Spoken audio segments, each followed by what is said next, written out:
Fala, seu americano de Araque. Movimentos Scrambler e movimento Café Racer. Já ouviu falar disso aí?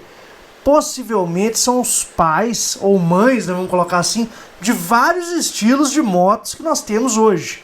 Mas provavelmente também do estilo do custom, né, cara? Da customização, da história das mudanças. Esse vídeo que você vai ver agora é um corte de um buzina molhada que teve na terça-feira da semana passada, tá? E eu dei uma aula sobre os dois estilos. Vamos aprender um pouquinho sobre isso aqui, agora, no seu Moto Diário. E você que ainda não se tornou membro do canal Moto Diário, você vai adquirir uma cota e participar do sorteio dessas duas motos, Savage 650, linda, maravilhosa, e Dragstar 650. Vai lá agora no soumaiscustom.com.br e adquira a sua cota, beleza? Ô, americano, antes de partir pro vídeo, dá uma entradinha lá no soumaiscustom.com.br. Você adquire uma cota de membro por um ano aqui do canal e você participa gratuitamente do sorteio dessas duas motos aqui, ó, a Dragstar 650 e a Savage 650, duas motos lindas, maravilhosas, que você vai concorrer aqui no canal. Uma moto dessas pode ser sua. Bora pro vídeo. Falar de Café Racer e Scrambler. É difícil falar esse nome, né, cara? Scrambler. É, isso aí. E eu estou tomando um Jack Daniels com coca aqui, o negócio fica mais difícil ainda. Vamos lá. Como é que eu resumi essa história toda aqui? Para entender. Eu consigo passar aqui? Consigo, beleza. Para entender. O movimento Scrambler, aqui na tela nós temos o movimento Scrambler e o movimento Café Racer. Por quê? Eles surgiram basicamente na mesma época, que foi no início dos anos 20, tá? Em 1920, mais propriamente dizendo, e a imagem da esquerda, ele representa um cara rural, né? Um cara da fazenda, um redneck. Um redneck, exatamente, uma pessoa jovem da fazenda, e com as suas motocicletas lá, e esses caras decidiram que, em um dado momento, eles não poderiam competir nas pistas da cidade, porque a cidade estava muito longe da zona rural, então eles criaram a competição, que era você chegar do ponto A, sabia disso aí, Flavinho? Chegar do ponto A ao ponto B da forma mais rápida possível e da forma possível. Você consegue entender o que é isso que eu tô falando? Entendi. Não tinha estrada, não tinha pista, não tinha nada. Não tinha nada. Você vai andar no meio da plantação, no meio de onde for, aonde foi estabelecido o ponto A e o ponto B, a competição era essa. Ah, tem que passar um rio, foda-se. Ah, tem que passar em cima da árvore, vai passar. E aí é o seguinte, quem ganhava a competição? Obviamente, quem chegasse primeiro, em um tempo menor, né, obviamente, e quem não morresse, que essa é a segunda regra do negócio. Se você chegasse vivo... Quem chegasse vivo em primeiro lugar, né? Se você chegasse vivo, você ganhava, em primeiro lugar, exatamente. Se chegasse no segundo, não ganhava mais. E aí, cara, do lado direito, nós temos o movimento Café Racer, que foi mais da galera mais intelectual, dos filhos dos industriais, os caras que iam para a faculdade, os caras que usavam lenço no pescoço. Então, quer dizer, naquela época já tinha coxinha e malvadão. Claro que tinha. Claro que era tinha. lenço. Só que é o seguinte, cara. Só que é o seguinte, as motos eram todas iguais. Só tinha os estilos de moto que tinham. E aí é o seguinte, uma foi modificada para esse movimento, você cruzar o ponto A ao ponto B da única forma possível, e a outra foi modificada para você fazer uma moto que fosse uma moto para você transitar de forma rápida, postando corrida, entre os cafés. Cafés são locais onde você toma café e toma uns goles, né? Imagino eu, né, cara? E aí eu vou contar a história aqui do negócio todo, mais lentamente. Então, primeiro é a Scrambler. A Scrambler, então, a Scrambler, ou Day Scrambling, que seria o movimento das Scramblers, né, era o ato de pilotar a moto, como eu disse, né, preparado por você mesmo, em um terreno totalmente irregular, né, que seriam os terrenos das fazendas, tá? E você tinha que percorrer o mais rapidamente possível entre o ponto A e o ponto B. E aí, cara, esse nível de preparação, né, que aconteceu na década de 20 e 30, tá? Ele deu origem ao que nós conhecemos hoje como todo o processo de customização. Então, veja a importância desses movimentos para o que veio a posteriori, né, cara? Que foi o processo de você ter empresas que fabricassem peças que não fossem peças genuínas, que fossem adaptáveis às motocicletas da época, né? E, mais legal dessa história toda, a moto Scrambler, ela deu origem ao que nós conhecemos hoje como as motos off-road. Olha que legal, cara. É um negócio legal. Eu, particularmente, não sabia disso aí. Fui saber na pesquisa, né? Então, por exemplo, todas essas motos que nós temos hoje, né? XLona, XRE 300, são motos mais modernas, né? Esse aqui é um XLona 250. Aqui é uma Royal Enfield Himalayan 450, que acabou de ser lançada. O radical dessas motos, a origem, o processo evolutivo dessas motos, vem das Scramblers. Por quê? As motos, antigamente, elas foram totalmente adaptadas, né? Então, fez todo um processo de se adaptar à suspensão, adaptar pneu, né, para você rodar no terreno mais irregular. E a importância disso tudo, Piazada, é o seguinte: isso foi, né, feito por pessoas comuns, com motos comuns, e isso acabou influenciando todo o mercado motociclístico ao longo das décadas. Não, obviamente não foi uma coisa do dia para a noite, mas eu costumo puxar esse tipo de assunto comparando a própria evolução das espécies, né, cara? Você não tem uma evolução de uma coisa de um dia para a noite, você tem um processo lento e gradual. E assim foi com a motocicleta, exatamente igual. E aí, essa foi a cena das Scramblers, dessas motos off-road. Mas a cena das Scramblers que nós conhecemos hoje, porque hoje você vai numa Triumph, você compra um Scrambler, né? Você prontinha. Essa cena não, essa cena Ducati, vem... né? Ducati tem uns 3 modelos de Scrambler. Uhum. Mas, ô Dani, termina daí, depois eu quero perguntar umas coisas para você sobre isso. Já pode perguntando aí, vamos devagar, senão eu falo sozinho. Então, a noção que eu tenho, que eu posso estar errado, é que Scrambler, ela é uma moto que não é uma moto cross hoje, né? Ela é uma moto que ela é para você usar em qualquer terreno, vamos dizer assim. Pessoal, hoje tem algumas pessoas que falam crossover, eu acho que é isso? Crossover não é uma moto, já é uma outra tendência, né?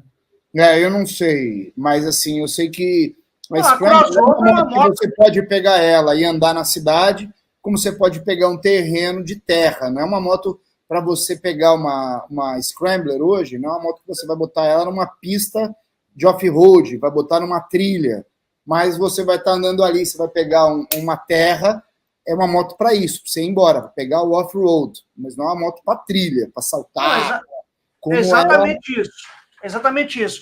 Mas o que eu estou querendo mostrar aqui, na realidade, é que existiram 2 escolas. Uma escola que evoluiu, tá, do processo dos fazendeiros britânicos construírem motos para fazer essa competição do ponto A ao ponto B, tá, com as motos que tinham, e um segundo processo, que é esse processo agora, que seria a cena Scrambler, que nós conhecemos hoje, que vem da década de 50, né, criado no estado da Califórnia, nos Estados Unidos, né, com motos clássicas que eles tinham na época, imagino que Norton e motos desse gênero, né, que eram literalmente depenadas, né, porque a moto, para passar nos terrenos que eles queriam, ela tinha que ficar leve e ela tinha que ficar robusta, né, então tirava tudo que não tinha, né, que de certa forma não deixa de ser o mesmo processo da Chopper, né. Então o processo da Chopper, ele não é exclusivo da Chopper, que ganhou o nome da Chopper, que você vai explicar depois. Ele vem do fato de você modificar, depenar, diminuir, deixar a moto mais leve, né? Porque as motos eram muito pesadas, né, cara? A moto era muito mais pesada do que hoje, né? Imagina um motor desse aí de ferro fundido e etc, né? Então, fundido, né? Não fundido. Ungido. Aleluia. Ungido. Um motor fungido é o da Royal de hoje, que em vez de vir da Índia. Mas veja a diferença, Danilo Flavinho, veja a diferença da história, e o pessoal que está assistindo, veja a diferença da história toda. A primeira escola deu origem ao que nós conhecemos como off-road, e a segunda escola deu origem ao que nós conhecemos como as motos Scramblers hoje, que elas resgatam esse saudosismo do passado, nada mais são do que motos clássicas, né, adaptadas, mas hoje elas são constituídas no próprio fabricante, para que você faça um uso misto da motocicleta. Então, seja, se nós pensarmos na aplicabilidade, uso misto, se nós pensarmos na aplicabilidade dessa motoca, dessas duas famílias, dois radicais, é o mesmo, né? Porque tanto a crossover quanto as off-road que nós temos, você pode incluir N motos, é para ser uso misto, cidade e estrada de chão.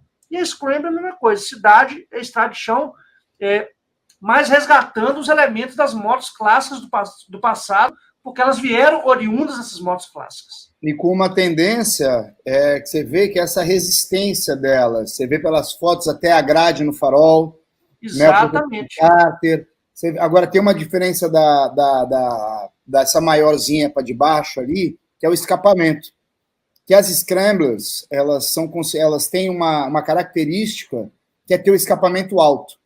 Ou pela lateral, água, né? Ou por trás, porque o cara passar na água. Passar na água, exatamente. Não pegar o escape. Essa imagem daqui da outra, que é uma Scrambler, está para baixo, o escapamento. Exatamente. Mas ela é uma customizada, foi uma opção do customizador. Mas o correto delas é ter o escapamento alto para passar em lugares que tenham água. Mas uma coisa que é importante, cara, a gente salientar aqui no programa, eu acho que entender o seguinte, que quando você fala de Scrambler, quando você fala de Café Race, que eu vou falar agora, já são os próximos slides, nós estamos falando de coisas que têm a mesma origem, assim. Então é difícil, algumas vezes, você separar os estilos. Elas vêm de modificação de motos clássicas, que eram as mesmas motos. Oi? Muita coisa se mistura e elas acabam se completando. O que você falou, é difícil, às vezes, você separar uma de outra, né? Exatamente. Porque os estilos, eles são exatamente isso. Como eles não foram coisas projetadas pelos engenheiros fabricantes, eles são... o que é um Scrambler? O que é Scrambler? É misturar, é mistureba.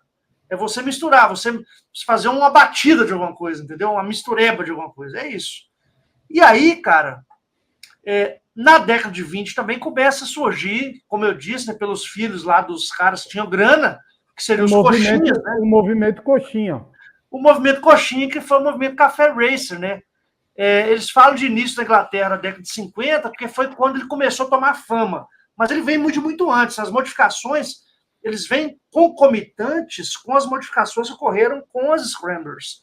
E só que eles se derivaram para um ramo onde as motos elas não tinham essa preocupação de serem usadas em terreno misto, mas tinham preocupação grande de fazer motos trambolhudas da época, mas mais adaptadas ao ambiente urbano, principalmente para que elas pudessem ter velocidade.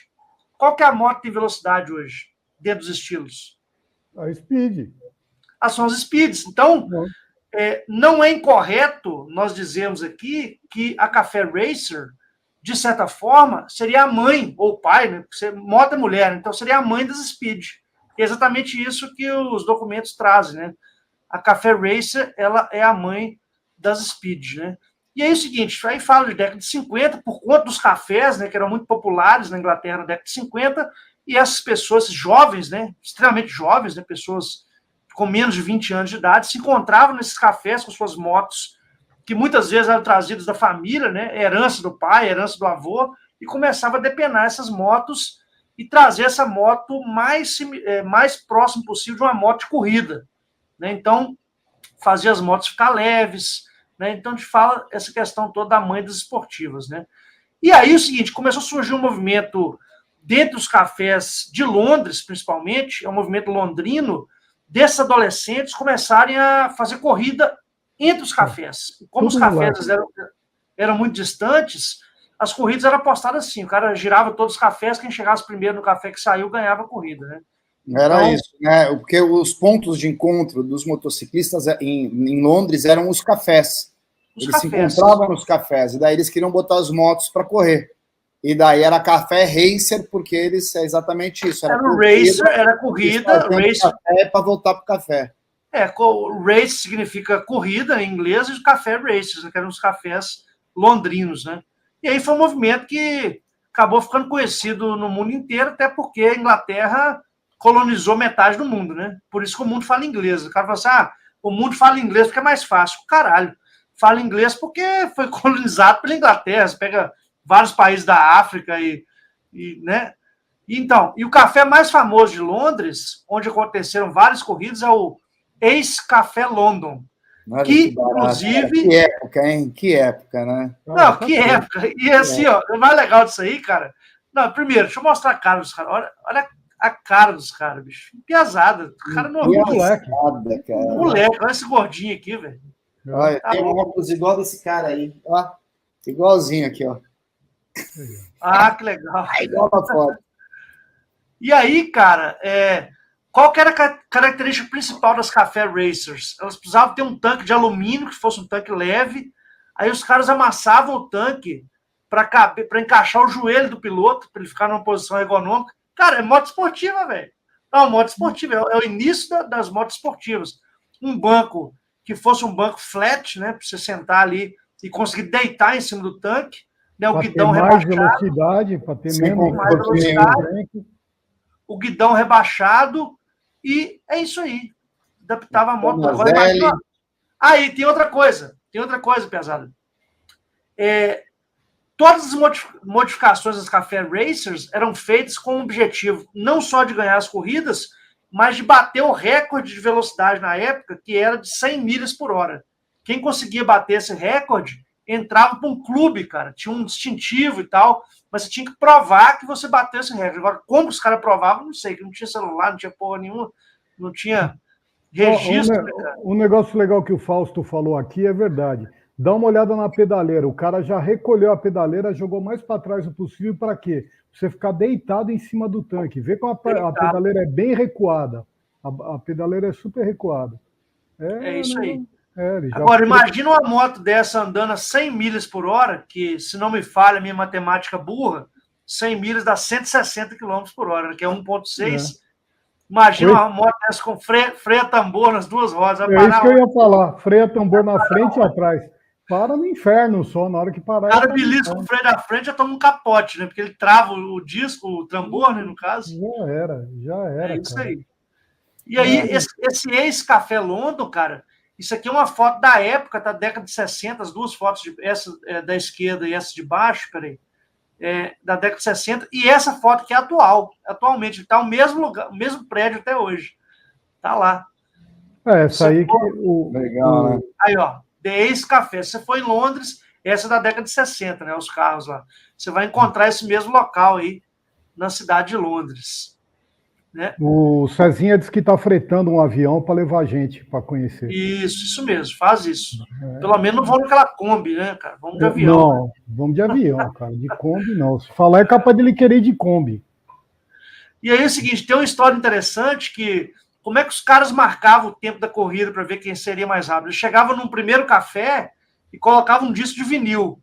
E aí é o seguinte, antes do disco terminar, o primeiro lado do disco, devia ter umas 6, 7 faixas, o cara tinha que dar a volta nos cafés da cidade inteira e voltar para aquele café. Então isso que era o time deles de velocidade, né? Então tem que ir rápido para caramba, porque, sei lá, um disco deve durar uns, sei lá, 30 minutos, uma faixa, né? Um lado legal, disco. Né? Uma maneira divertida, né? Não, você chegou antes do refrão, você chegou depois do refrão. Exatamente. Então, é o que eu falei, eu acabei antecipando, as motos eram lentas, as modificações eram feitas, chegava a 160 km por hora. O cara que atingia 100 milhas por hora, ele fazia parte de um clube chamado de Tone Up Club. Era o nome do clube.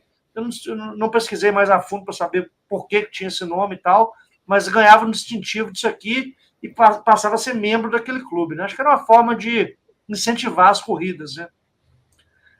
E aí é o seguinte, como eu disse, né, modificar essas motos e todo o processo de modificação é a mola motriz para o que nós conhecemos como processo de customização hoje. Vem dessa questão aí das cafés racers e das scramblers, né? Só depois disso aí que a gente teve o movimento das motos que vieram da Segunda Guerra, né?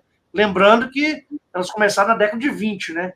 E as motos da Segunda Guerra começaram depois de 1946 ou 45, que foi quando acabou a guerra, né? Que os caras depenar as Harley Davidson que vieram da guerra, mas num outro propósito, né? Mas, obviamente, incentivado por todo esse movimento que já tinha acontecido no velho continente, né? Então, é isso aí. Para ser um café racer, tinha que ter banco de corrida, como eu disse, escape esportivo, acabei falando antes, grandes carburadores e o tanque deveria ser de alumínio com essas depressões para o cara colocar o joelho, né? Vou acelerar aqui, senão eu fico muito tempo. E aí é o seguinte, a moto mais famosa dentro das Café Racers da época era a moto dos ricos, considerada dos ricos, porque ela vinha da união de duas motos. Ela era chamada de Triton, tá? Ela usava o quadro, né, o frame da Norton, que está aqui à esquerda, que é essa moto verdinha aqui, e usava a motorização da Triumph Bonneville. Tá? Então ela pegava o motor da Bonneville com o quadro da Norton, o tanque de alumínio que era feito por fora, o banco era feito por fora, suspensão e tudo mais era feito por fora, e montava essa moto que era chamada de Triton. E essa é a história das Café Racers. Caramba, que aula, hein, senhor professor? Muito bem, velho. Caraca, fiquei até com vergonha de falar. Depois eu vou fazer um corte para colocar no canal, né? Só da história dos cafés. Então é isso aí, pessoal. Espero que vocês tenham gostado da história das Scramblers e Café Racers contribuindo para o motociclismo mundial. Dá uma olhadinha na sua inscrição no canal, veja se o YouTube não removeu a sua inscrição, ou se você nunca foi inscrito. Tem pessoas que assistem aqui o conteúdo todos os dias que nunca se inscreveram aqui no canal, cara. Então ajuda a gente a manter esse conteúdo aí ativo todos os dias, beleza? Um abraço, daqui a pouco eu volto. Valeu!